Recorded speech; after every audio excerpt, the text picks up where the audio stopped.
Okay, Tech Tuesday. I'm going to stick with the theme of just the general knowledge around lighting at the moment. This is just information that is super valuable to know. Even if you're never going to do lighting, it's good to understand how it works. So when you're getting directed or something's been explained to you in a technical way, you have a very good understanding instead of guessing. So I'm just going to take you through just the parameters of a basic moving light. Okay, so the moving lights are obviously the ones that move around. They have a couple of things that they can do and a little bit of terminology. So this tab here, okay, you don't need to learn this. This is Grand MA lighting software. But if you do learn this, you will become very, very valuable. So we're just going to start from left to right. We're going to avoid these two. They're not really relevant. But the dimmer is pretty much the intensity of the light. So if I click dimmer and bring up some lights, let's bring those ones up. So this is at 100%. That's the dimming value at 100%, and that can go to any sort of intensity. So that is the dimmer parameters. Then we'll move on to position. So position is exactly that. It's where do you move the lights. The kind of terminology you need to know is tilt and pan. So say you're standing on stage and you're looking at the light and they're going, oh, you're in technical rehearsals and they're like, oh, I need to move it to you. You can say tilt it towards me, or pan. And tilt is pretty much, if you look at the hinges that they're on here, tilt is that. Okay, so tilting, and then panning is left to right. So that's your tilt and pan, and that's how you can move the lights. Okay. Then the next one after that is gobo, and this is the patterns that are on the lights. Okay, so what they are, they're just little things in front of the lamp that give it patterns. And these patterns are very good at setting vibe and feel for particular routines.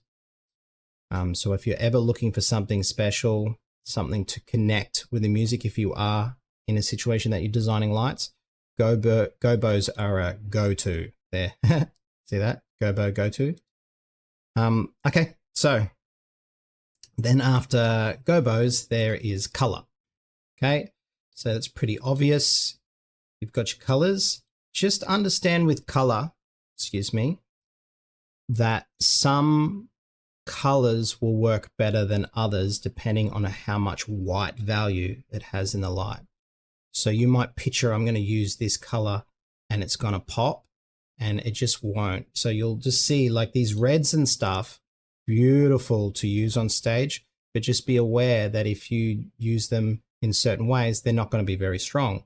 But if you go closer to the aquas and the blues and pinks and stuff like that, they're much easier to pop.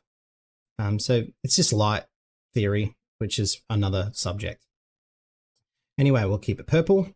Then what we got next is beam. It's very rare that you'll use this, but this is just controlling what the beam of the light is doing. The most obvious thing that you'll see it do is, some sort of strobe light or something like that. Okay. So then after beam, you have focus. And what focus is the width of the light. So I can bring it to the value to 0. I'm just going to make those open up again, and I'll turn them back white so you can see them.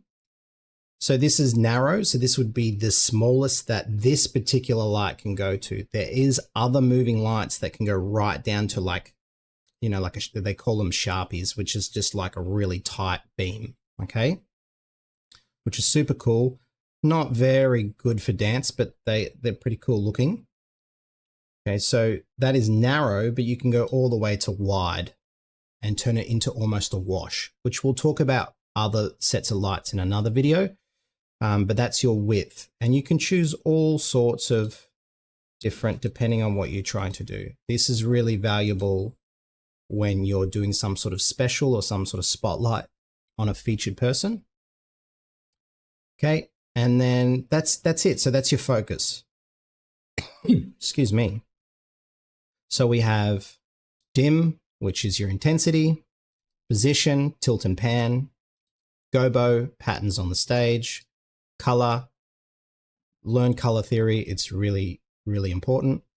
Beam, if you want to strobe the light or something like that. And then focus in and out. It's pretty much it. So it's good to know this kind of stuff, especially when you start communicating in a tech rehearsal scenario. If you have any questions, please just leave some comments and I'll get to them as quick as I can. Thanks.